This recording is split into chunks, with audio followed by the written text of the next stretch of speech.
The handcuffs clicked shut around Veronica Hartley's wrists. Click, click, click. The sound cut through Mercy General's emergency room like gunfire. 2:47 a.m., 14 hours into her shift, and she was being arrested in the middle of saving a man's life. Wait! Veronica's voice broke. My patient, Officer Tyrell Drummond, didn't care. His hand was already on her arm, yanking her backward. Medical equipment crashed. Mr. Raymond jerked on the hospital bed, his stroke-affected hand reaching out. She saved me, the old man slurred, desperate. Nobody listened. 3 more guards surrounded her. Wade Brennan, Officer Sullivan, Regina Kowalski, holding a plastic evidence bag like it was a trophy. Inside, visible through clear plastic, a prescription pad with Veronica's name printed across the top. Theft of controlled substances, Drummond announced.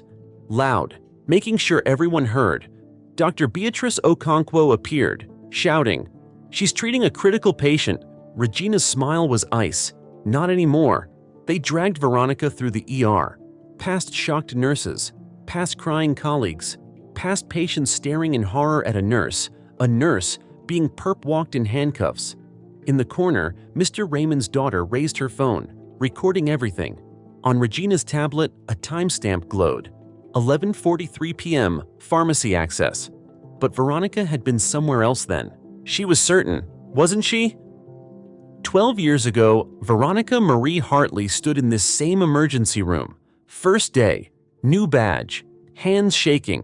She clipped V. Hartley RN to her navy scrubs. Checked it twice, made sure it was straight. Her grandmother's caduceus pin, silver, antique, the only thing she had left from Haiti, was already fastened beneath her collar. Hidden, close to her heart, her grandmother's voice echoed in her memory, words spoken a lifetime ago. This pin means you serve everyone, Cherie, no matter who they are, no matter who you become. 23 years old, student loans crushing her, mother's medical bills piling up, and a dream that felt impossible for someone from her neighborhood. But she'd made it.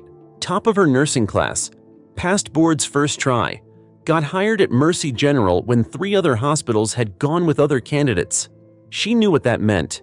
Year 1 was hell. Double shifts to prove herself.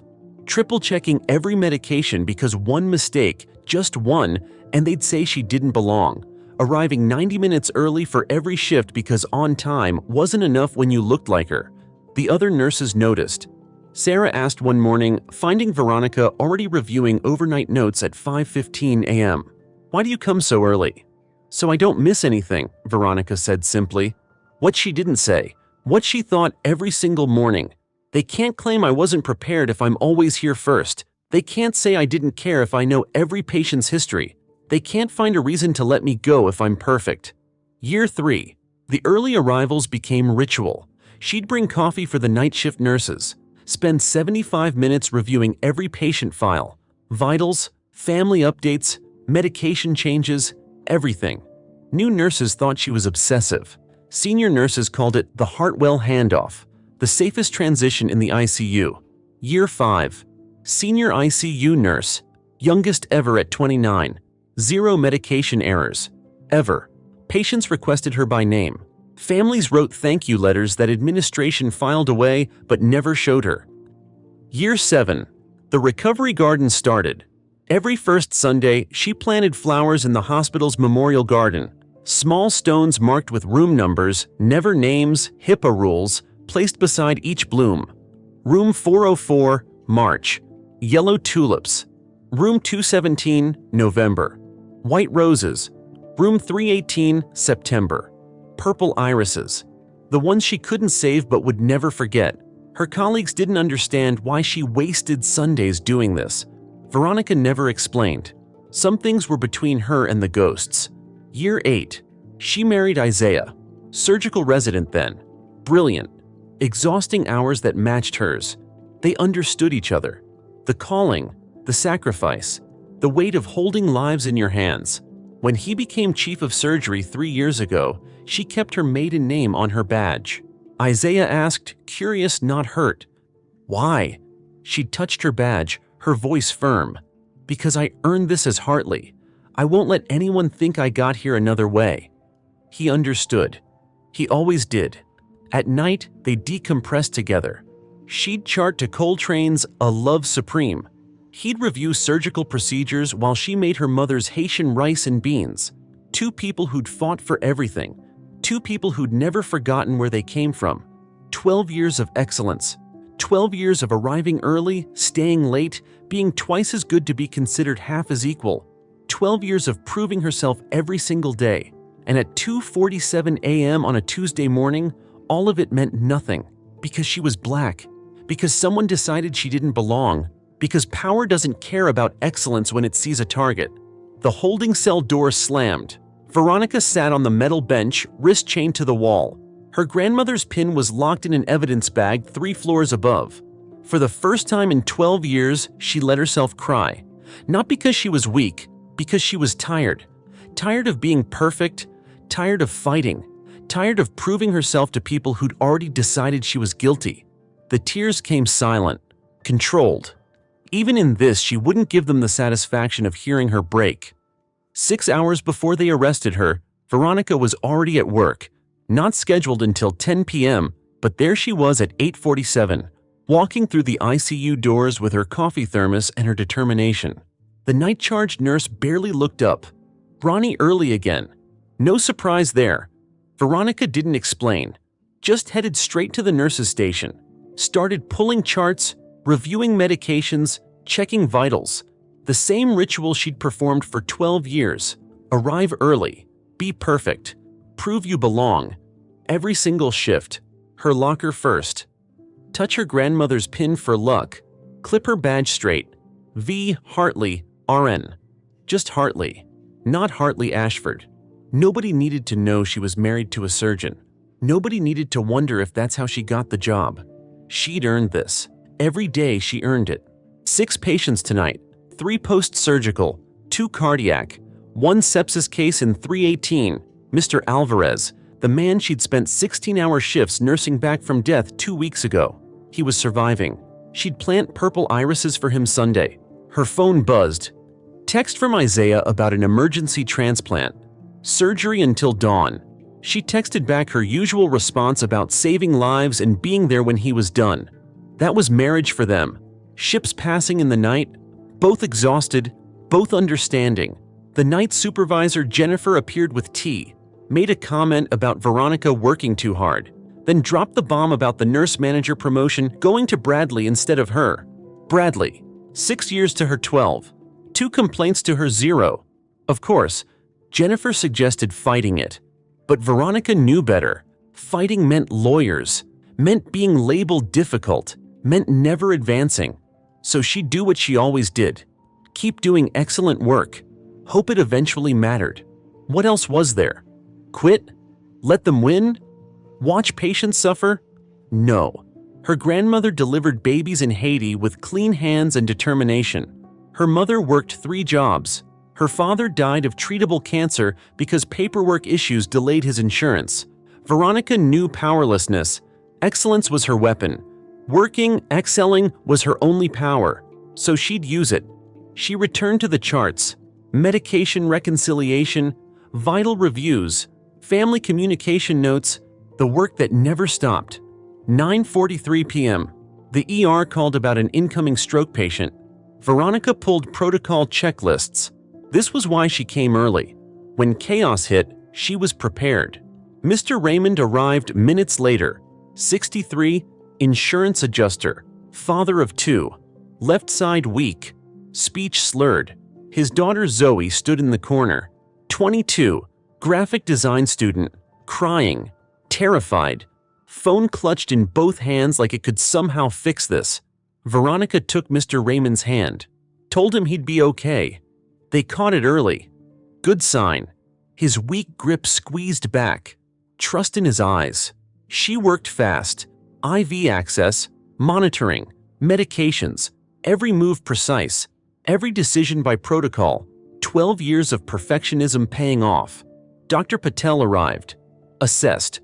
Ordered imaging, complimented Veronica's catch. She might have just saved significant brain function. She nodded. Didn't celebrate. Work wasn't done. 10:47 p.m. Mr. Raymond stabilized. Transferred to ICU room 4. Veronica stayed with him, monitoring every 15 minutes. Blood pressure holding.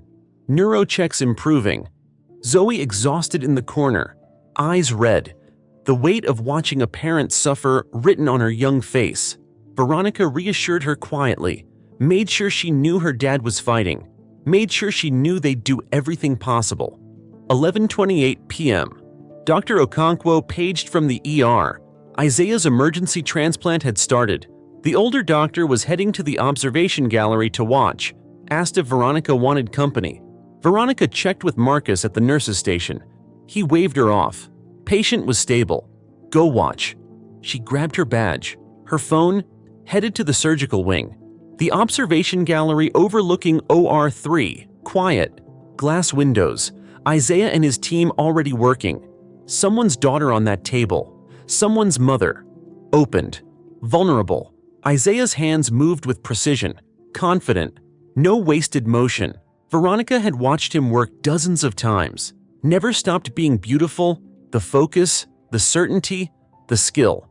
Dr. Okonkwo settled beside her, made a comment about Isaiah being the best surgeon she'd ever seen.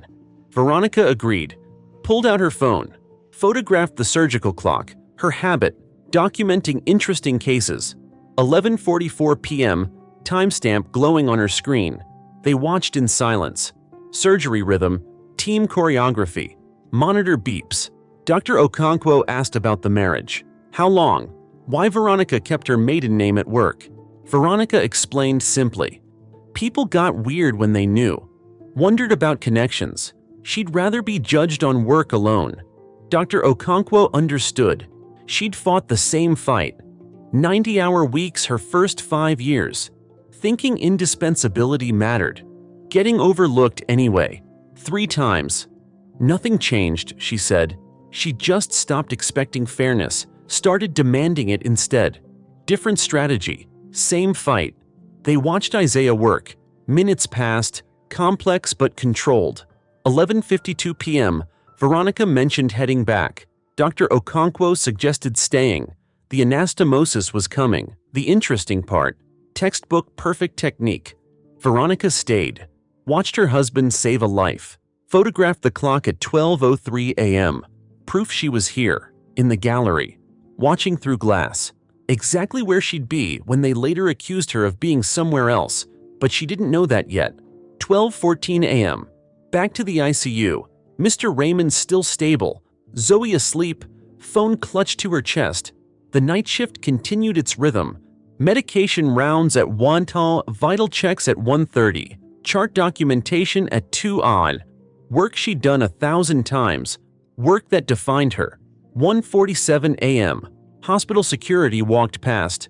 Drummond, Brennan. Drummond slowed near the nurse's station. Looked at Veronica's badge hanging from her scrubs. Read her name. Eyes to her face. Back to badge. Didn't speak, just nodded. Kept walking. Veronica barely noticed.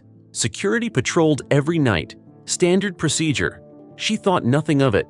Why would she? She was doing her job. Following protocol. Being excellent. Being invisible. Being exactly what they'd trained her to be. Present but not threatening. Competent but not proud. Black but not too black. She had no idea what was happening 3 floors below. In the pharmacy's secure room, someone in scrubs that looked like hers was accessing controlled substances. Someone whose body matched hers. Whose back stayed carefully positioned to cameras. Whose badge scan logged her employee number. She had no idea Regina Kowalski was manufacturing evidence. IT manager Stoltz altering timestamps. Fake prescription pads being created. A case being built against a woman who'd never stolen anything. She had no idea excellence wouldn't save her. Perfection wouldn't protect her. 12 years of arriving early, staying late, never making mistakes. Wouldn't matter when power decided she was guilty. All she knew, patient stable, work done, soon home, shower, sleep, next shift. All she knew, she'd done everything right. Everything. 2:35 a.m. ICU quiet. Mr. Raymond sleeping, Zoe awake, scrolling, anxious. Veronica completed final rounds. Every patient checked, Every medication given, every chart updated, every box ticked, every protocol followed, every standard exceeded. 12 years of being good at her job. 12 minutes until none of it mattered. At 2:47 a.m., Drummond would walk through those doors with handcuffs and accusations. Veronica's life, built so carefully, so perfectly, would shatter. But she didn't know that yet. Right now, 2:46 a.m., she was just a nurse. Excellent. Dedicated. Tired. Adjusting an IV drip. Saving a life. Doing what her grandmother taught her. Serving everyone. No matter who they were, no matter who she'd become, no matter what it cost. The cost was 60 seconds away. 1 minute. Then everything would change. The doors would open. Boots would strike floor. Drummond would say her name like a verdict. But she didn't know that yet. Right now, she was just excellent. Just invisible. Just exactly what wouldn't save her. 2:15 a.m. 3 floors below the ICU, pharmacy supervisor Linda Pacheco logged a false inventory count. 40 oxycodone tablets missing. Last badge access. Veronica Hartley, 11:43 p.m. None of it was true. Linda had counted the bottles twice. All accounted for. But Regina Kowalski's monthly payments, $500, no questions asked, made the lie easy. She called Drummond, reported the discrepancy, said Hartley's badge had accessed the secure cabinet at 11:43 p.m. Drummond acted surprised. Said this was concerning. Said this was the third report about Hartley this month. That was a lie too. Linda hung up, stared at the controlled substance cabinet, thought about rent, about her daughter's braces, about the car payment due next week. $500. That was her price. She didn't think about Veronica Hartley. Didn't think about what happened to nurses accused of theft. Didn't want to think about careers destroyed or families ruined. Just logged out, locked the cabinet, went back to her other duties, told herself it wasn't her problem. 2:30 a.m. Veronica sat in the ICU break room, finally eating. The Haitian rice and beans her mother had dropped off Tuesday. 2 days old but still good. She'd microwaved it, pulled out her phone, scrolled through news while she ate. 15 minutes. That's all she had. Then back to Mr. Raymond, back to the monitors, back to the work that never stopped. The break room door opened. Drummond. Not unusual.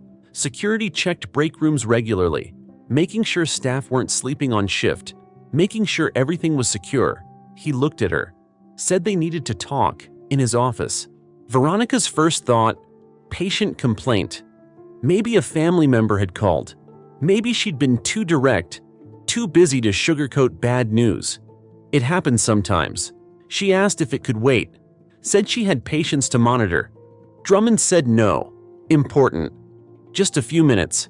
His tone wasn't friendly, but not aggressive either. Just official. Veronica covered her food, put it in the fridge, grabbed her badge, followed him out. Standard procedure, routine. Nothing to worry about. Just answer whatever questions they had. Explain the misunderstanding. Be back in 10 minutes. The security office was on B1, 1 floor below ground, far from patient areas. Drummond opened the door. Regina was already there, tablet in hand. Expression neutral. Veronica's stomach dropped. Regina's presence meant this wasn't routine. Drummond gestured to a chair. Veronica sat, kept her face calm, body language open, non-threatening. Black in America. She knew the drill. Regina got straight to it. Asked if Veronica had been in the pharmacy at 11:43 p.m. Veronica answered honestly. No. Surgery observation gallery. Watching Dr. Okonkwo. Watching the transplant. Asked why. Regina turned her tablet. Security footage. Grainy. Black and white. Someone in navy scrubs.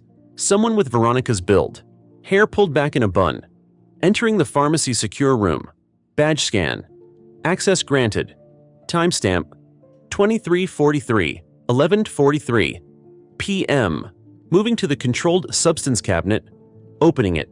Reaching inside. The figure's back stayed to the camera. Face never visible, but the movements were purposeful. Knew exactly where to go. Veronica stared at the screen. Said that wasn't her. Drummond leaned back.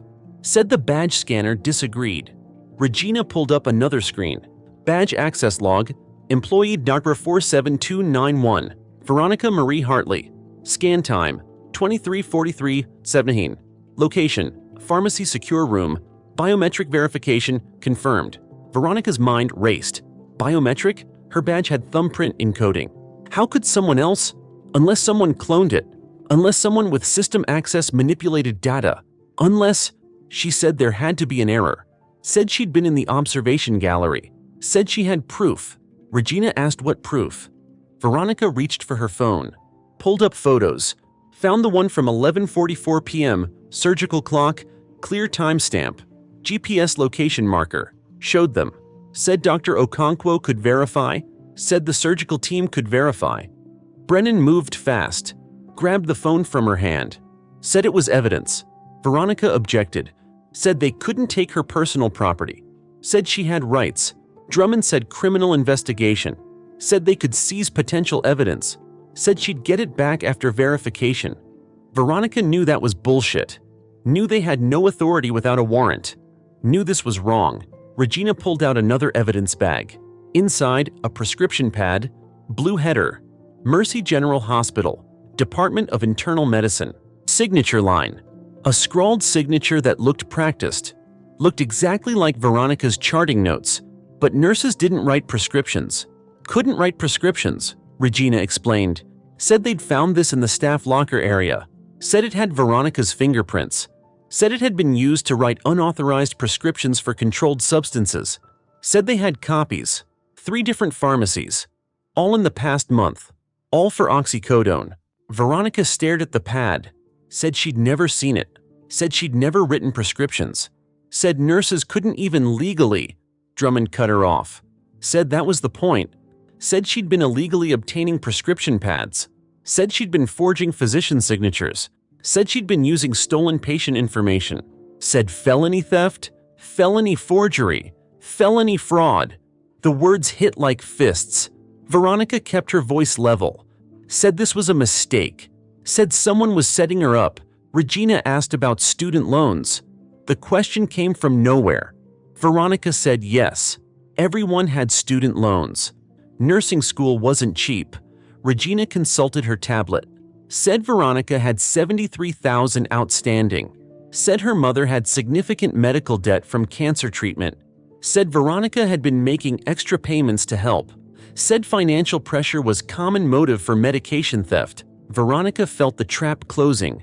Every true fact twisted. Every sacrifice for family now used as evidence. She said she wanted a lawyer. Drummond said that was her right. But first, they needed to verify something. Asked her to stand. Veronica stood.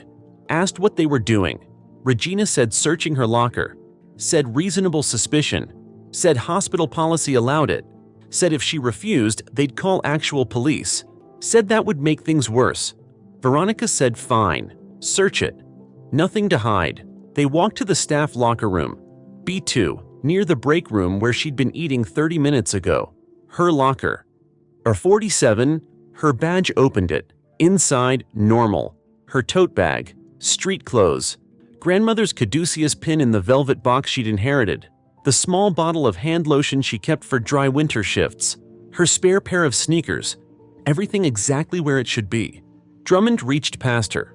Pushed aside the spare scrubs hanging on the hook. His hand stopped. Veronica's heart stopped with it. He pulled out a plastic bag. Clear. Sealed. She'd never seen it before. Inside, 3 prescription bottles. Orange pharmacy labels. Bold black text. Oxycodone 10 mg. Patient names she didn't recognize. Prescription signatures she knew were fake. Fill dates spanning the past 3 weeks. Veronica's voice came out wrong. Too high, too desperate. Said those weren't hers. Said she'd never seen them. Said someone planted them. But the words sounded weak, hollow, like every guilty person's excuse, because the pills were in her locker, behind her clothes, opened with her badge, in a space only she could access. Drummond held up the bag. Let it catch the fluorescent light. Let her see every detail, every label, every piece of evidence that would destroy her. Regina photographed everything. Professional, efficient, Documentation perfect. Brennan moved behind Veronica. She felt his presence before she felt his hands. Drummond read her rights, said she was under arrest, said she had the right to remain silent, said anything she said could be used against her in court, said she was going to county jail, said she'd be processed, said she'd get her phone call after booking. The handcuffs clicked shut around her wrists. Cold metal, unforgiving. Veronica stood in her locker room, surrounded by 12 years of her career, surrounded by the evidence of her excellence, surrounded by the lie someone had built to destroy her, and she understood. Not a misunderstanding, not a mistake, a setup, professional, thorough, devastating. Someone had planned this, created false logs, forged prescriptions, planted evidence. Someone with access, with knowledge, with resources. Someone who knew exactly how to make her look guilty. Excellence wouldn't save her. Perfection meant nothing. The system had decided, and now she'd have to fight. Not with compliance, not with explanation, not with the same strategies that had gotten her here, with something else, something they hadn't counted on. They thought they knew her, thought she was just an excellent nurse who'd fold under pressure, who'd accept the narrative, who'd plead out quietly to make it go away. They were wrong. She was her grandmother's granddaughter, the woman who delivered babies with nothing but determination, her mother's daughter, the woman who'd worked 3 jobs and never quit, a woman who'd fought for every single thing she had. And this fight was just beginning. Brennan pulled her toward the door, away from her locker, away from her life, away from everything she'd built, but not away from her will. That they couldn't take, that they'd never break. The trap had sprung. Now she'd find out who set it, and make them pay. They dragged her through the hospital, not walked, not escorted, dragged. Brennan's grip on her left arm, Sullivan on her right, handcuffs tight around her wrists, Drummond out front like he'd just caught a serial killer, Regina behind them, tablet out, recording everything. 2:52 a.m. Service elevator opened. First floor, main corridor, night shift staff everywhere, families waiting, early visitors arriving, all of them seeing Veronica Hartley in handcuffs. Brennan leaned close, breath hot on her ear, whispered just loud enough for her to hear. Said she should have stayed in her lane. Said nurses who got too comfortable always ended up like this. Said she wasn't special. Veronica kept her face blank, didn't respond, wouldn't give him satisfaction. But the words landed. Janitor mopping floors stopped, stared. Miguel.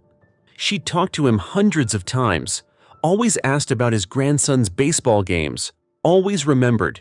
He looked away, couldn't meet her eyes. Waiting area near radiology. Elderly black woman with rosary beads, waiting, praying. She looked up, saw Veronica, saw the handcuffs, saw the scrubs.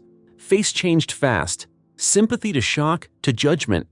That look, the one that said, another one, another disappointment, another black person who couldn't stay out of trouble. She shook her head, went back to her prayers, wrote Veronica off. Just like that. Past the pharmacy. Young tech pressed against the glass. Phone out. Recording. Video would be online before they reached the elevator. Main corridor now. The public one. The one patients and families used. Hospital logo ahead. 15 feet high. Gleaming. Where excellence meets compassion. 12 years of excellence. Ending right here. Right now. Elevator dinged. Doors opened. Dr. Vincent Park, cardiology, coffee in hand, early for rounds. Sarah, ICU nurse, Veronica's friend. Sarah's face went white. Drummond didn't hesitate, told them step out. Security matter. Clear the elevator. Dr. Park left fast. No questions, no eye contact. Gone. Sarah froze, eyes locked on Veronica's, confusion all over her face. But Drummond's voice got harder. Sarah stepped out. Doors closed, her shocked face disappearing. 4th floor, ICU level, where her patients were, where she'd worked for 12 years, where everything was about to end. ICU doors ahead, glass windows showing the nurses' station inside. Drummond kept the same pace, same official walk, making sure everyone saw this. Past the break room, 3 nurses at the table, night shift break time, conversation died instantly. Jennifer, hand over mouth, eyes huge. Marcus jumped up so fast his chair fell over. 3rd nurse grabbed her phone, started recording, always recording, through the ICU doors. Automatic whoosh, monitor beeps, ventilator sounds, medical equipment humming, sounds she might never hear again. Not as a nurse anyway. Nurses at the station looked up. Keisha, David, Dr. Okonkwo. Dr. Okonkwo stood fast, confusion turning to anger. Started to say something. Regina cut her off, said this was authorized, said everyone needed to back off. Dr. Okonkwo demanded to know what the charges were, demanded answers. Regina said she couldn't discuss active investigations, said interfering would go in the report. Threat clear as day. Dr. Okonkwo's jaw tightened, but she stepped back. Had to protect her own position. Her eyes met Veronica's though. Promise there. This isn't over. But for now. Silence. Keisha crying. David frozen in place. Past the nurse's station. Past medication carts. Past charts. Past 12 years of her life. Mr. Raymond's room. The stroke patient. The one she'd saved. Zoe looked up from her phone. Saw them coming. Saw the handcuffs. Confusion. Shock. Horror. Mr. Raymond stirred in bed. Saw Veronica. Tried to sit up. His good hand reached out. Drummond held up a hand. Told Zoe stay put. Said they needed to collect some items. Just a minute. Regina moved to the cabinet. Started photographing, cataloging supplies, building her case. Sullivan smirked. Said it loud enough for Zoe to hear. Said he'd seen this before. Nurses thinking they're untouchable. Said they always get caught eventually. Said the good ones know their place. Brennan laughed. Said Veronica probably thought her perfect record would save her.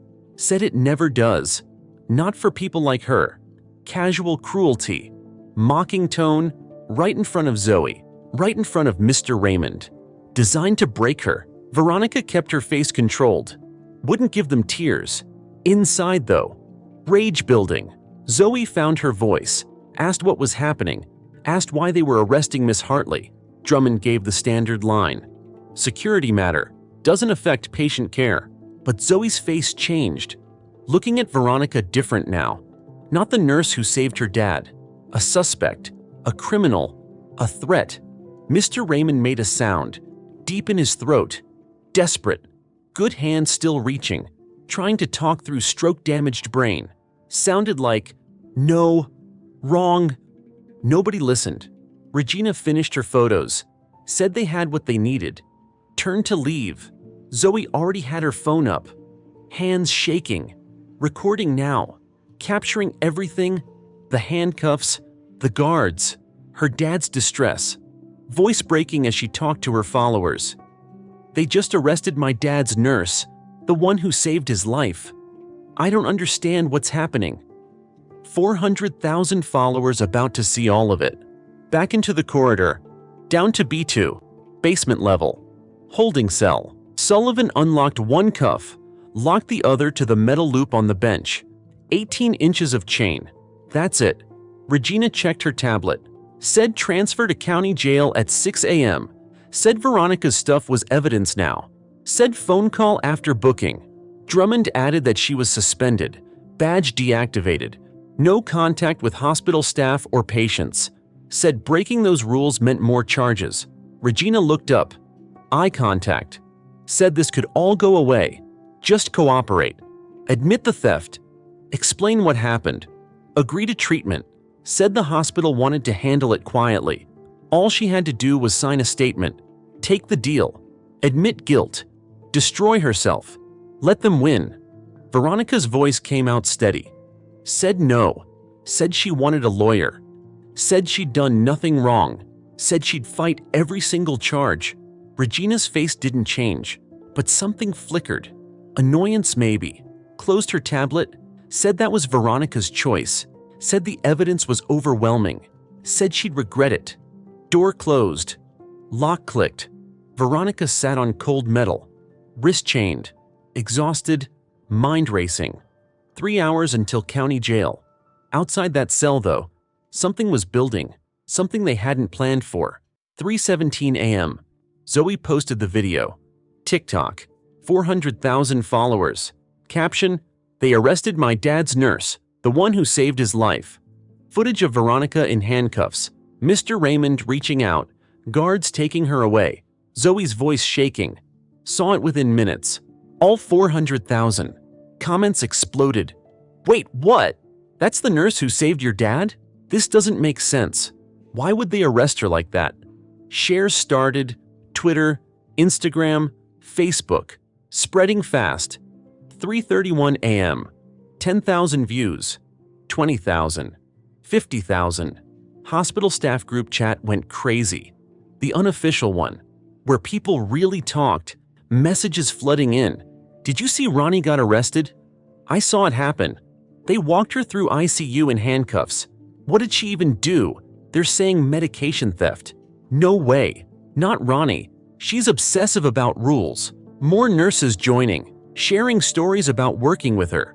How careful she was. How she once reported someone for a tiny documentation mistake just to follow protocol. How she showed up early every single shift. Never cut corners, ever. Something feels wrong about this. Multiple people saying it. The timing, the public arrest, the setup too perfect. Who benefits from her being gone? Nobody knew yet. 3:49 a.m. 100,000 views. Local news picked it up. Medical ethics pages. Nursing groups sharing it everywhere. Comments kept coming. People seeing patterns. Talking about Black excellence getting torn down. Others pointing to Mr. Raymond reaching for her in the video. The patient knew she was innocent. Questions piling up. Why arrest her in front of patients? Why so public? Why humiliate her like that? Hashtag started. Justice. For nurse. Hartley. Deep dives began. Someone found Veronica's LinkedIn, shared screenshots, awards, certifications, 12 years of perfect evaluations, patient thank you letters, 0 complaints. Posted it next to the arrest video. Contrast was brutal. Someone else found hospital announcements, budget cuts last month, nurse positions eliminated, questions about who decided which positions, which nurses got cut, theories building. Some actually made sense. People connecting dots, patterns showing up. 3 other nurses, all Black, all excellent records, quietly let go this past year, all after policy violations. None charged with crimes, just gone, erased. Now Veronica, but different, public, humiliating, designed to destroy. Someone made a thread, names, dates, receipts. Regina Kowalski, security director, hired 8 months ago. Last job, private security firm with active discrimination lawsuits. Tyrell Drummond. Multiple complaints, all dismissed, all from Black staff. Threads spread like wildfire. 4:03 a.m., 200,000 views. Hospital social media got swarmed, people demanding answers, demanding transparency, demanding they release evidence. Dr. Okonkwo posted, didn't name Veronica, but wrote about watching a colleague with perfect character get publicly destroyed without due process, about how medicine needed to do better. 15,000 likes, 20 minutes. Medical ethics accounts amplified it. Nursing unions paying attention now. 4:21 a.m., 300,000 views. News vans showing up at Mercy General, setting up for morning broadcasts. Reporters calling hospital PR, getting voicemail. Nobody there until 8 a.m. Social media didn't wait though. Story kept building, spreading, growing. Operating room 3, 4 floors up. Isaiah stripped off his gloves. 9 hours done. Liver transplant successful. Patient stable. Another life saved. Exhausted. But that good kind of tired. The kind that meant someone's family got to keep them. Phone in his locker. Standard routine. Check it after cleaning up. After notes. After briefing ICU team. Screen lit up though. Notifications everywhere. 47 missed calls. 63 texts. All last 2 hours. Isaiah frowned. Open messages. Sarah. Call me now. Jennifer. Isaiah, where are you? Marcus. You need to see this. Dr. Okonkwo, come to my office immediately when you see this. His mom, son, I'm seeing something about Veronica online. Call me. Hands went cold. Opened the group chat, saw the video. His wife, Veronica Marie Hartley, the woman who kept her maiden name to prove herself on her own merit, in handcuffs, getting dragged through the hospital, accused, humiliated, destroyed, while he was in surgery, while he was saving someone else's life. His wife got arrested, and he didn't know. Phone slipped from his hand, hit the locker room floor hard. Across the hospital, basement cell, Veronica sat chained to a bench, didn't know the video was viral, didn't know public opinion was shifting, didn't know her husband just saw everything, didn't know the trap was about to backfire. They'd made one mistake, big one. They made it public. Now everyone was watching. Isaiah picked up his phone from the locker room floor, hands shaking, screen cracked but still working, pulled up the video again, watched it, really watched it. His wife in handcuffs, being paraded through the hospital like a criminal, guards mocking her, Mr. Raymond reaching out trying to defend her. 9 years married, 9 years of her keeping Hartley at work, keeping their connection private, building her career on her own merit. And now this. He called Dr. Okonkwo first. She answered immediately, said she'd been trying to reach him for hours, said she'd witnessed the whole thing, said it was wrong, all of it. Isaiah asked what the charges were. Medication theft, she said, but it didn't add up. Veronica was with her at 11:44 p.m. in the surgery observation gallery, watching his transplant. She had time-stamped photos to prove it. The arrest said 11:43 p.m. pharmacy access. Veronica's badge, biometric verification.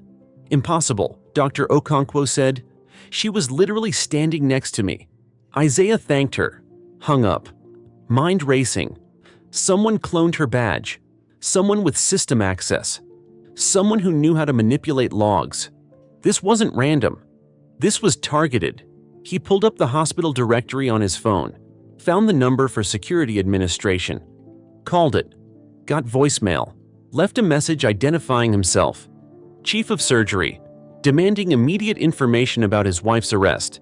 Then called hospital administration, CEO's office, also voicemail. 4:47 a.m. Nobody there yet. He tried legal, compliance, risk management, all voicemail. Bureaucracy protecting itself, hiding behind business hours. Isaiah changed out of his scrubs, pulled on the street clothes, headed to his office.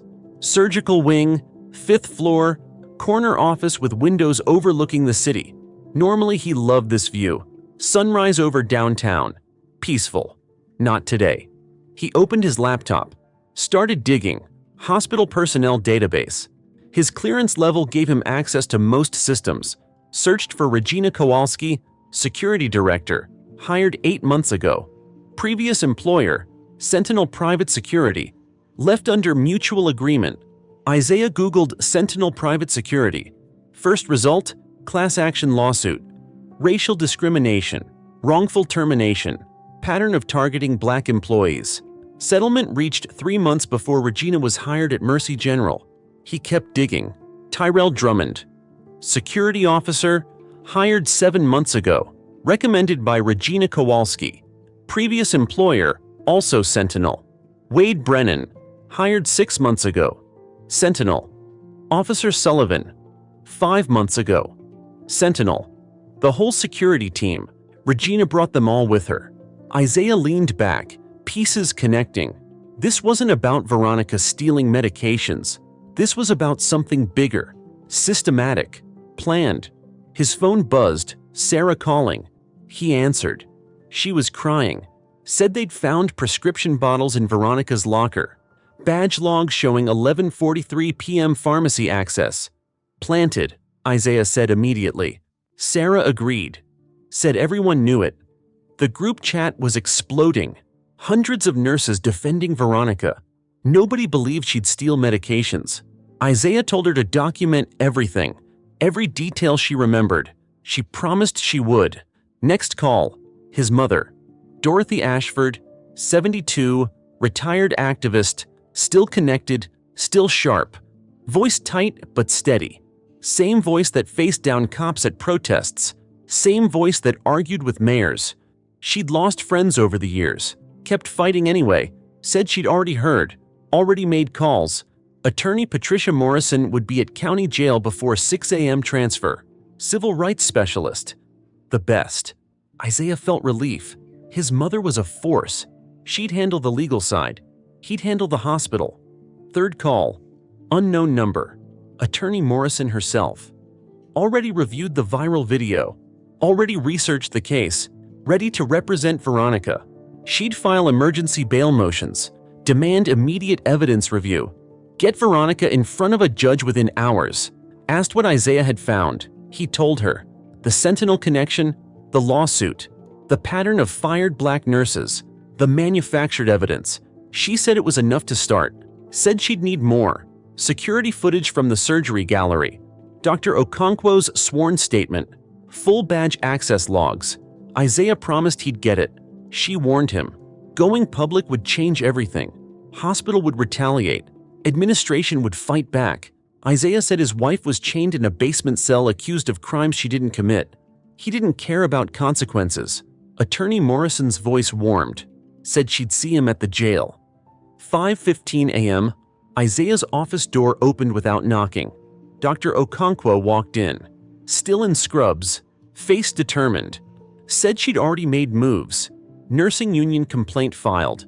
State medical board contacted. 3 investigative journalists notified. Isaiah showed her his laptop.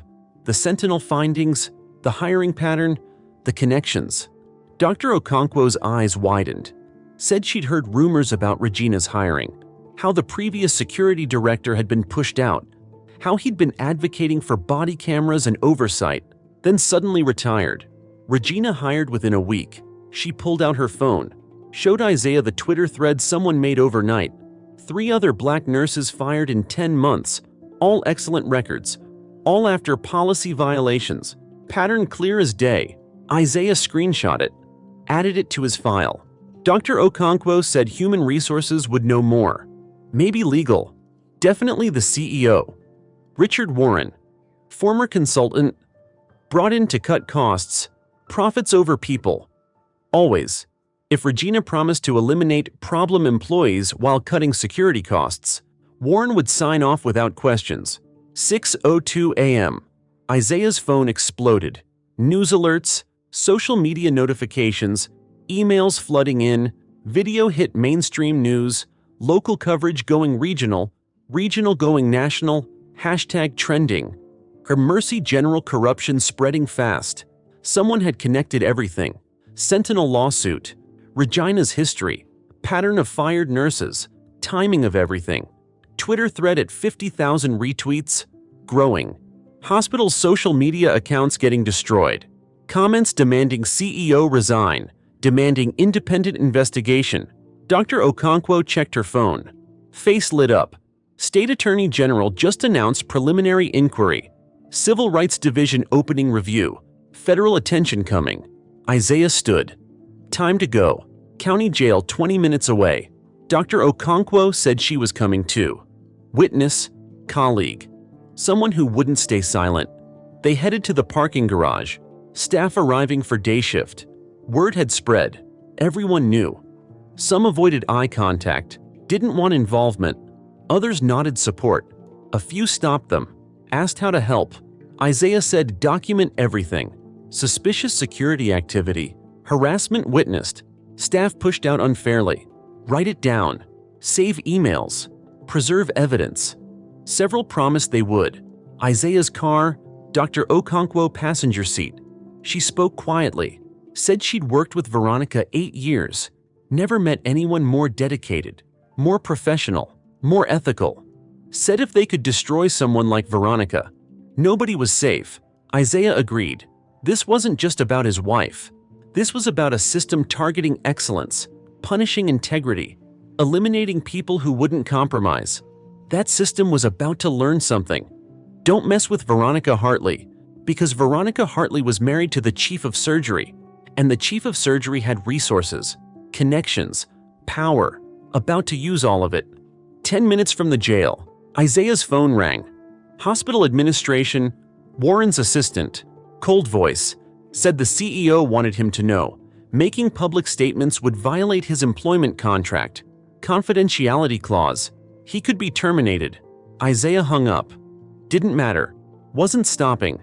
Dr. Okonkwo looked at him. You okay? He nodded. They just made it worse for themselves. 5 minutes later, county jail. Attorney Morrison already there. Outside intake. 2 assistants with her. Briefcases full of legal documents. She saw Isaiah. Nodded once. Game face on. Said transport van would arrive any minute. She'd intercept immediately. Emergency bail motion filed. Judge waiting. Asked if he was ready. He said yes. More than ready. Transport van pulled up. 6:34 a.m. Back doors opened. Veronica stepped out. Still in navy scrubs, still in handcuffs, hair loose, face exhausted, but head up. Dignity intact. She saw Attorney Morrison first. Confused. Then her eyes found Isaiah. Stopped. Expression cracking for just a second. Relief. Fear. Love. Shame. Everything at once. Isaiah moved forward. Didn't care about protocol. Didn't care about guards. Walked right up to his wife. Told the guard to remove the handcuffs. Now. Guard hesitated. Said she was in custody. Couldn't remove restraints. Isaiah pulled out his hospital ID. Held it up. Said he was Dr. Isaiah Ashford, chief of surgery at Mercy General. Said the woman in handcuffs was his wife. Said those handcuffs were coming off or every news camera across the street would be here in 60 seconds. Attorney Morrison stepped in. Flashed credentials. Said she was legal counsel. Said her client had rights. Said restraints were unnecessary for non-violent charges. Said she was already drafting complaints. Mistreatment, excessive force, all of it. Guard looked between them. Looked at news vans setting up across the street. Made a decision. Unlocked the handcuffs. Veronica's hands came free. She rubbed her wrists. Red marks visible. Bruising starting. Isaiah took her hands gently. Examined the marks. Rage building. They hurt you, he said quietly. Veronica shook her head. Said she was okay. Said she didn't do it. Said she needed him to know that. Isaiah pulled her into his arms. Held her tight. Said he knew. Said everyone knew. Said the whole world was watching now. Said they'd made a mistake going after her. Because she wasn't alone. Never been alone. And now. They'd answer for it. Attorney Morrison interrupted gently. Said they needed to move. Get Veronica processed. Get her in front of a judge. Get bail set. Clock ticking. Evidence needs preserving. Witnesses need protecting. Isaiah nodded. Let Veronica go reluctantly. Watched her walk into the jail with her attorney. Heavy doors closing behind them. Dr. Okonkwo beside him. Said it was time. Time to go back. Time to face Warren. Isaiah pulled out his phone. Walking to his car. Making calls. Hospital board chair. Voicemail left. Emergency meeting demanded. His wife falsely arrested. Security director needs investigation. Call back immediately. Local news director. Statement ready. Chief of surgery. On camera. Today. Medical ethics hotline. Formal complaint filed. Regina Kowalski. Pattern of discrimination. His personal lawyer. Defamation case starting. Hospital liable. Prepared documents. 4 calls. 2 minutes. War declared. Dr. Okonkwo nodded approval. Isaiah looked at her. Said they were going back to Mercy General now. Walking into administration. Warren would face them. No appointments, no scheduling, no games. Today. Right now. Dr. Okonkwo smiled. Said she was with him. 15 minutes later. Back at Mercy General. News vans everywhere. More arriving. Reporters setting up live broadcasts. Isaiah parked in his spot. Chief of surgery. Main entrance. Got out. Straightened his jacket. Dr. Okonkwo beside him. Through the front doors. Staff stopped, stared, whispered. He didn't slow down. Didn't acknowledge them. Straight to elevators. Up to executive floor. Administration suite. 8th floor. Where money people worked. Receptionist looked up. Started to say something about appointments. Isaiah walked past her. Dr. Okonkwo followed. Down the hall. Corner office. CEO nameplate. Richard Warren. Chief. Executive officer. Isaiah didn't knock. Opened the door. Warren looked up from his desk. Surprise, then annoyance. Started to say something about scheduling. Isaiah cut him off. Said they needed to talk. About Regina Kowalski. About false arrests. About discrimination patterns. About lawsuits coming. Said Warren had exactly one chance to get ahead of this. One chance to do the right thing. Fire Regina. Launch independent investigation. Cooperate fully, or Isaiah would burn it all down. Every news station, every medical board, every licensing agency, every donor, every board member. He'd make sure everyone knew what Mercy General had become, a place where excellence got punished, where integrity got destroyed, where black employees got systematically eliminated. Warren's face went pale. Outside the window, news helicopters circling, social media exploding. AG investigation opened. Story wasn't going away. Cover-up was over. Isaiah leaned forward, hands on Warren's desk. Said Warren had until noon to decide. 12 hours. Then Isaiah would hold a press conference. Tell the world everything. Warren opened his mouth, closed it. No words. Isaiah straightened, turned to leave. Dr. Okonkwo followed. At the door, Isaiah stopped, looked back, said one more thing. His wife, Veronica Hartley, best nurse this hospital ever had. Warren destroyed her. Now Warren would answer for it. Door closed. Outside in the hallway, Isaiah's phone buzzed. Attorney Morrison. Text message. Bail hearing set. 10 a.m. Judge reviewed evidence. Looking favorable. She'll be home by lunch. Isaiah showed Dr. Okonkwo. She smiled. Said it was just the beginning. He agreed. Veronica would be free in hours. Regina would be fired by end of day. Warren would resign within a week. And Mercy General would learn. You don't target excellence. You don't punish integrity. You don't destroy people who refuse to compromise. Not without consequences. Justice was coming, and it wouldn't be quiet. 10:03 a.m. Courtroom 4B, County Courthouse. Judge Patricia Reeves looked at the evidence, then at Veronica, then at the prosecutor. Said one word. Dismissed. All charges dropped. Immediately. With prejudice. Said the evidence was so obviously fabricated that continuing prosecution would be malicious. Said she was referring the case to the State Attorney General. Criminal investigation. Evidence tampering. False arrest. Civil rights violations. Said Veronica Hartley was free to go. Gavel down. The courtroom exploded. Nurses crying. Dr. Okonkwo's fist in the air. Isaiah pulling Veronica into his arms. Attorney Morrison's face. Satisfied. This was just the beginning. Outside. News cameras everywhere. Morrison made her statement. Short, sharp, devastating. Said her client had been vindicated. Said the real criminals were hospital security. Said lawsuits were coming. Federal investigations underway. Accountability demanded. Said Mercy General would answer for everything. Reporters shouting questions. Morrison ignored them. Walked Veronica to the car. Isaiah and Dr. Okonkwo flanking. Away from cameras. Away from chaos. But not done yet. Not even close. 2:00 p.m. Mercy General Hospital. Boardroom. 8th floor. Emergency meeting. Called by the Board of Directors. 12 board members. Distinguished doctors. Community leaders. Major donors. Richard Warren at the head of the table. Trying to maintain control. Failing. Regina Kowalski beside him. Arms crossed. Defensive posture. Attorney Morrison entered first. 2 assistants behind her. Briefcases, documents, tablets loaded with evidence. Then Isaiah, chief of surgery, still technically on staff. Dr. Okonkwo, senior physician. 20 years at Mercy. Veronica, the woman they'd tried to destroy. Walking into wearing her dignity like armor. Then 3 more women. Keisha Montgomery, Lisa Chen, Tamara Washington, former nurses. Fired by Regina.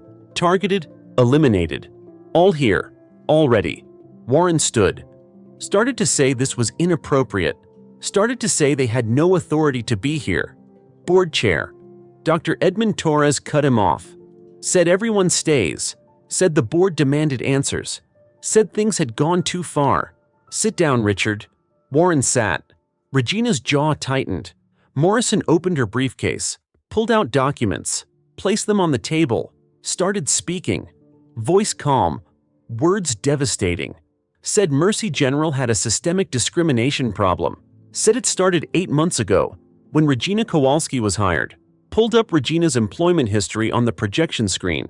Sentinel private security, class action lawsuit, racial discrimination, wrongful termination, pattern of targeting black employees. Settlement paid 3 months before Mercy hired her. Regina shifted in her seat. Said that lawsuit was baseless. Said she was never personally named. Morrison smiled. Cold. Pulled up another document. Regina was named. In sealed depositions, 3 employees testified about her directing discriminatory practices. Regina's face went red. Morrison continued. Said Regina brought her entire team with her.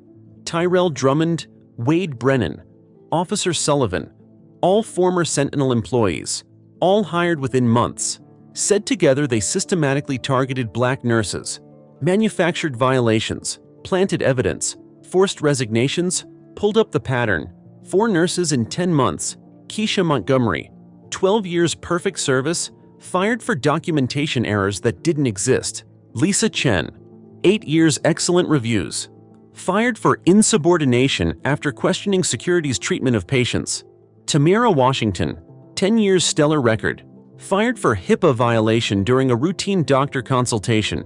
Veronica Hartley, 12 years, 0 complaints, arrested on fabricated evidence. Board members leaning forward now, taking notes, faces darkening.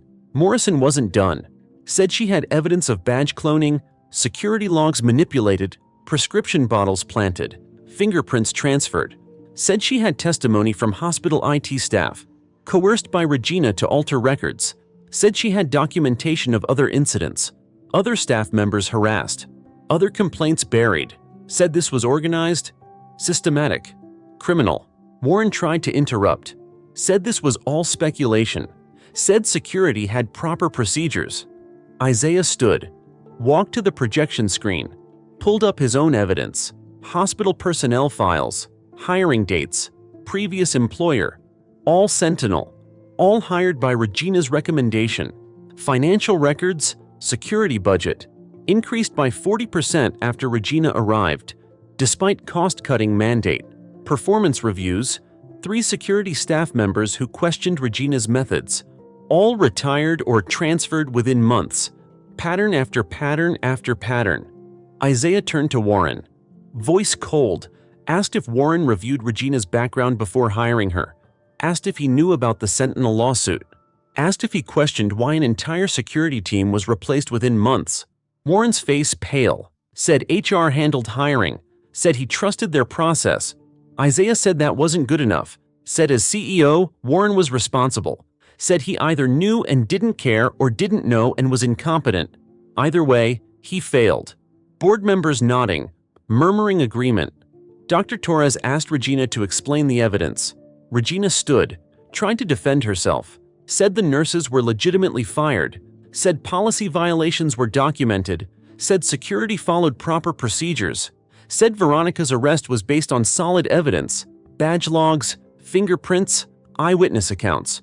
Dr. Okonkwo stood, said that was a lie, said she was the eyewitness, said Veronica was with her at 11:44 p.m., watching Isaiah's surgery, in the observation gallery, said she had time-stamped photos. Surgical clock visible, 11:44 p.m. exactly. Said badge log showed Veronica in the pharmacy at 11:43 p.m. Physically impossible. Said someone cloned Veronica's badge, someone with system access, someone who could manipulate security footage, someone like Regina. Regina's face flushed. Said that was speculation. Said Dr. Okonkwo was biased. Friends with the suspect, Keisha stood up. Said she wasn't friends with Regina. Said Regina did the same thing to her. Manufactured evidence, falsified reports, forced her out. Lisa stood. Said same. Said Regina targeted her after she questioned a security guard's behavior. Said the insubordination charge was invented. Tamara stood. Said Regina destroyed her career. Said the HIPAA violation never happened. Said Regina planted the complaint. 3 women, 3 stories. Same pattern. Board members exchanging looks. This was damning. Warren tried again. Said this was coordinated. Said these women were lying. Said they were bitter about being fired. Attorney Morrison dropped the bomb. Said she had recordings. Hospital IT technician, Michael Ruiz, recorded conversations with Regina, her ordering him to alter badge logs, threatening his job if he refused. Morrison played the audio. Regina's voice, clear as day. I need you to change the timestamp. Show her badge accessing the pharmacy at 11:43 p.m. But that's not accurate. I don't care if it's accurate. I need it done, unless you want to be looking for a new job. The boardroom went silent.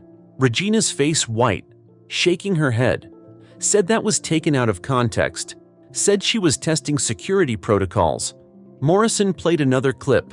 Regina and Drummond, discussing Veronica. The Hartley woman is too clean. We need something bigger. Plant something. Make it stick this time. Prescription bottles. Easy to lift prints. Frame it as addiction. Dead silence. Warren staring at Regina. Horror on his face. Dr. Torres stood, voice shaking with rage. Said he'd heard enough. Said this was criminal conspiracy.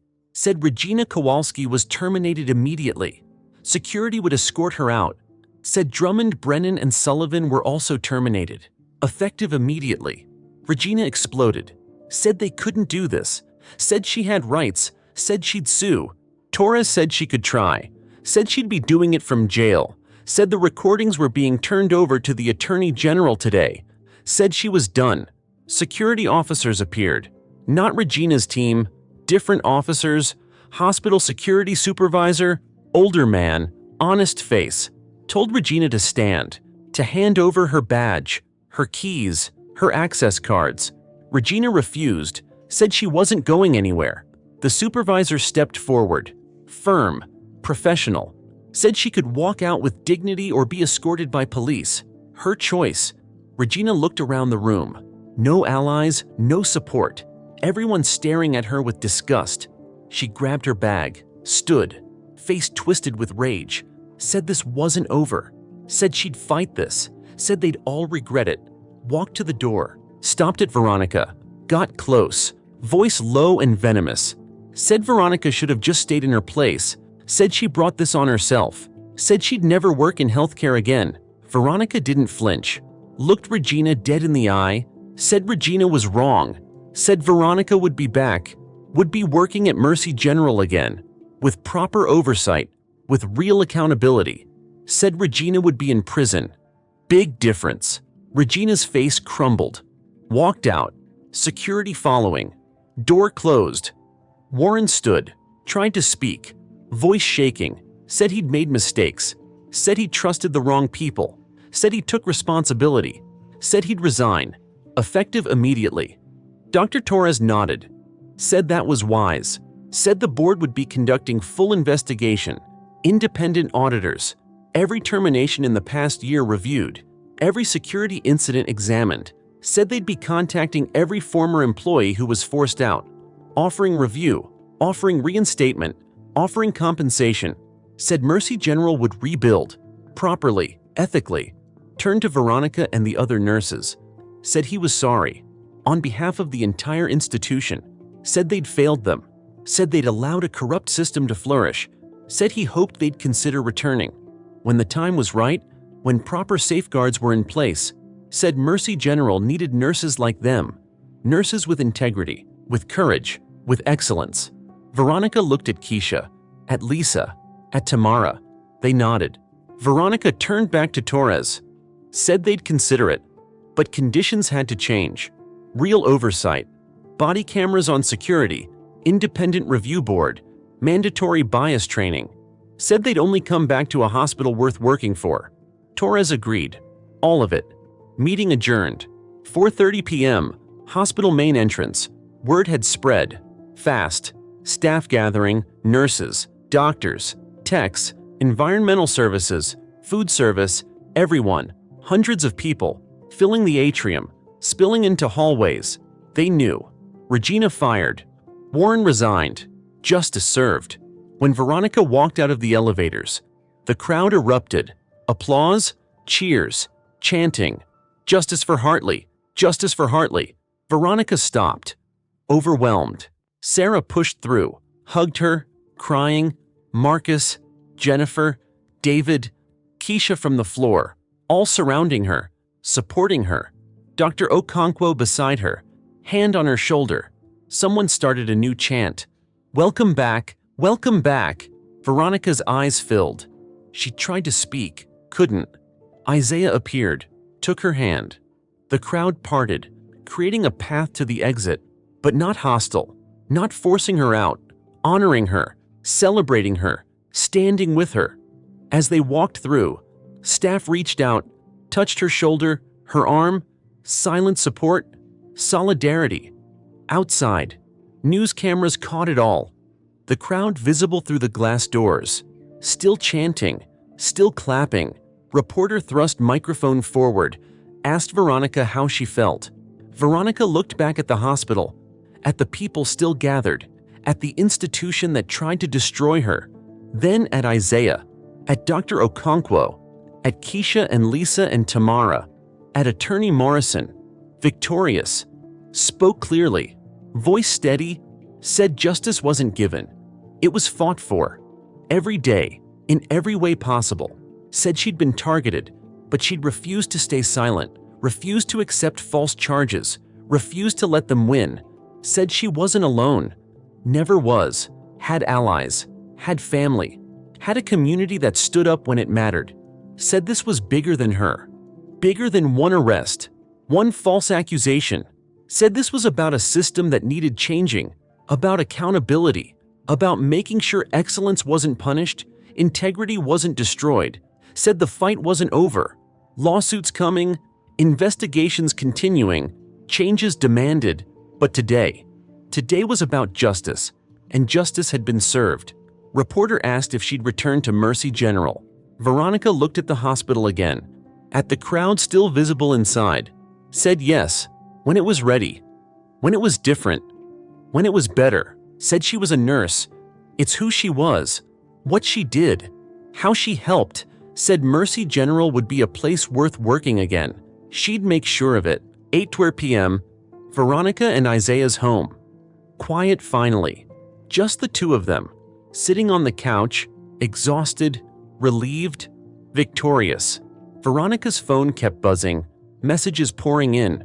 Former colleagues, patients, other nurses sharing their own stories, thanking her for fighting, for winning.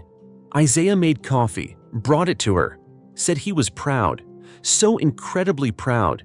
Said she'd changed everything for herself, for Keisha and Lisa and Tamara, for every nurse who'd been targeted, for everyone who'd been afraid to speak up. Said she was extraordinary.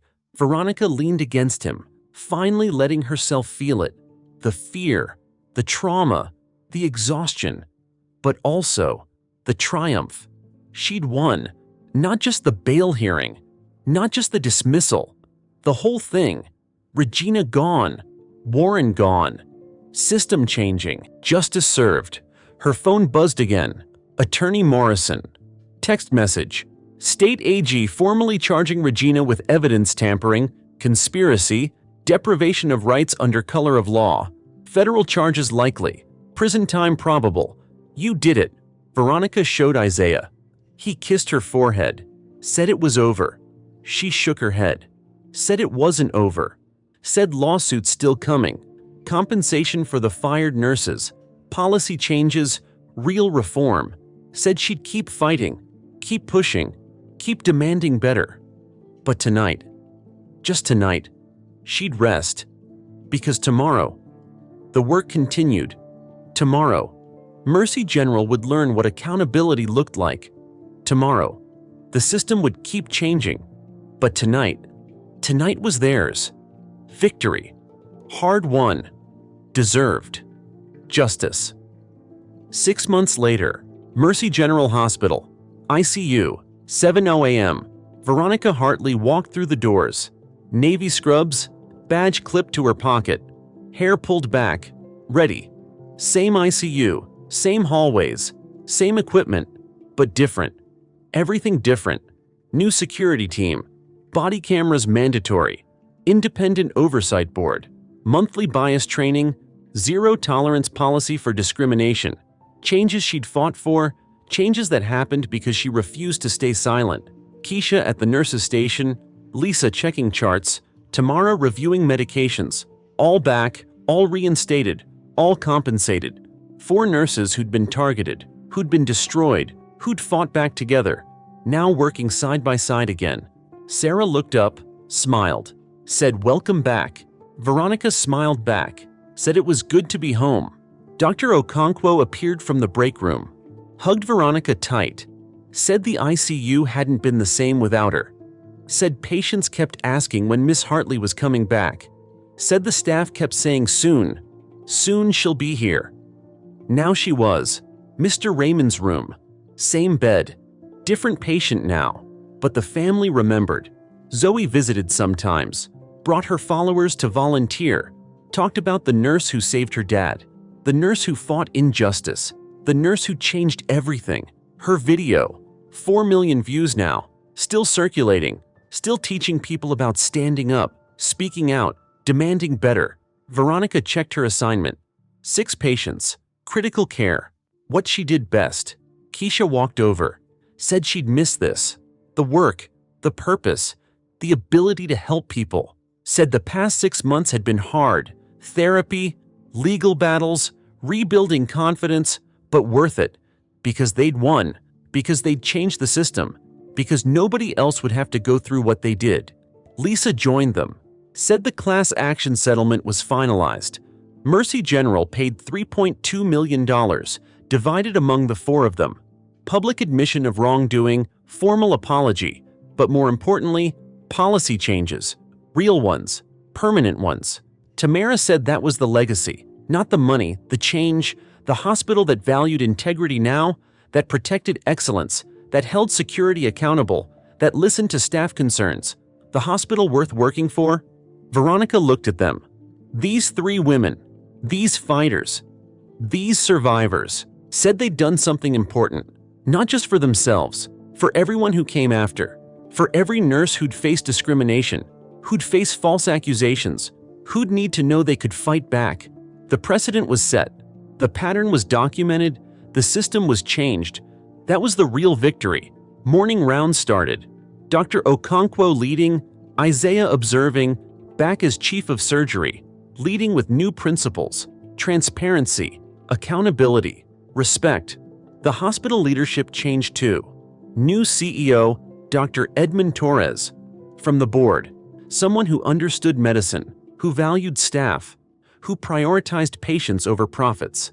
Richard Warren was gone, disgraced, facing multiple federal investigations, SEC looking into financial irregularities, Justice Department reviewing his entire career history, unemployable, reputation destroyed, Regina Kowalski awaiting trial, federal charges filed, evidence tampering, conspiracy, deprivation of rights under color of law, facing 10 to 15 years if convicted. Her lawyer was fighting, appeals filed, delays requested, trial date pushed to next year, justice coming, just not finished yet. Drummond, Brennan, Sullivan, all awaiting separate trials, all facing similar charges, all cooperating with investigators now, turning on each other, revealing more. The investigation kept expanding, following connections, uncovering patterns. Turned out Mercy General wasn't the only hospital. Sentinel had placed security teams at 4 other facilities. Same tactics, same discrimination, same manufactured violations. Federal task force formed, multi-state investigation, dozens of former employees coming forward. The case Veronica started had become something bigger. National conversation about healthcare discrimination, about security oversight, about protecting whistleblowers. She'd sparked a movement without meaning to. Lunch break, staff room, the 4 nurses together, sharing stories, laughing, planning after-work drinks, normal life resuming. Keisha said she'd been contacted by other hospitals, other nurses facing similar situations, asking for advice, for support, for hope. Said maybe they should start something, support network, legal resource guide, advocacy group. Turn their experience into something that helped others. Veronica agreed. Said they had knowledge now, platform, credibility. Said they could be voices for people who felt voiceless. Could be proof that fighting back works, that justice is possible. Lisa pulled out her phone, showed them a nursing forum, thread about their case, hundreds of comments, nurses sharing their own stories, finding courage, speaking up.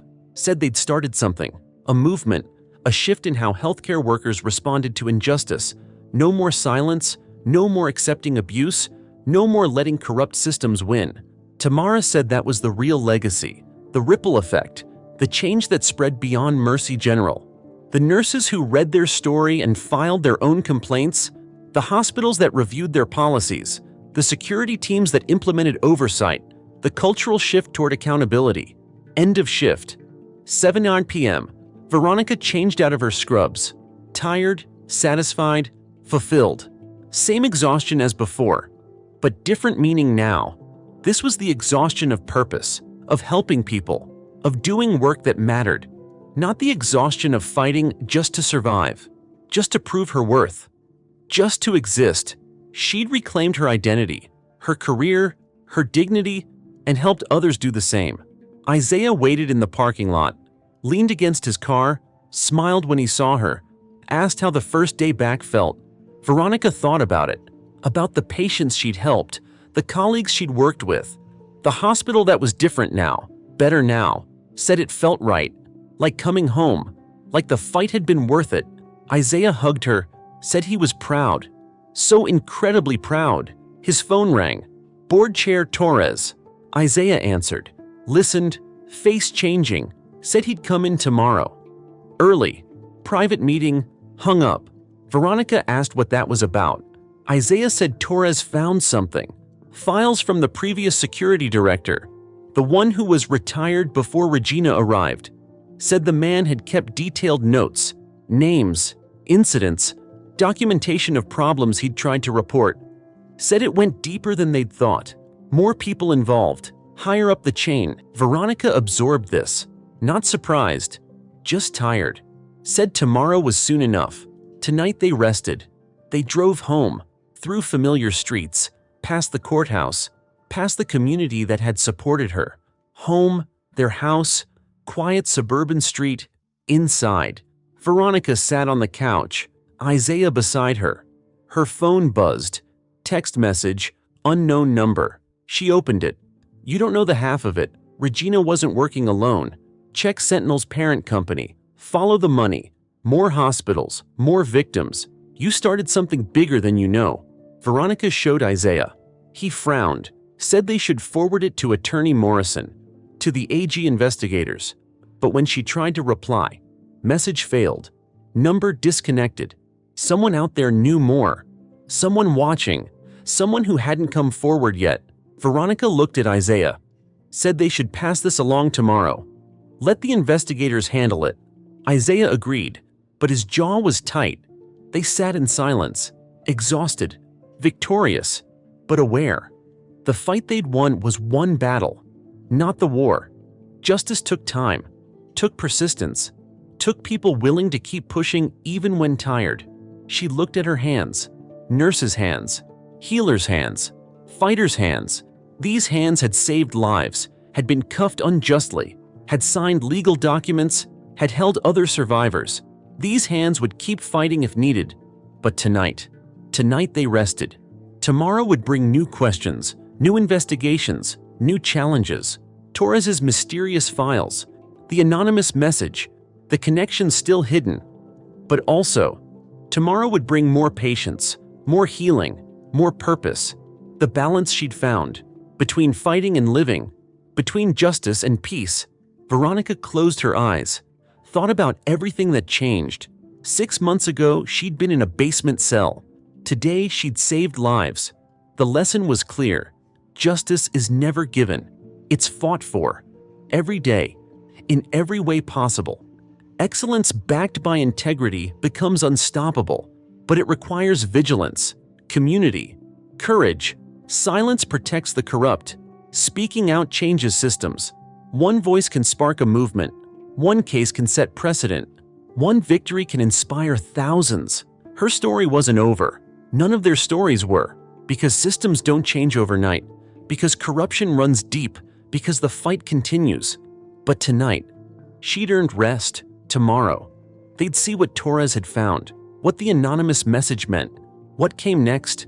But tonight, peace, hard-won, deserved. Her phone screen went dark. Anonymous message still there. Some questions answered. Others just beginning. Justice served. But the mystery, the deeper connections, the parent company, still waiting in the shadows.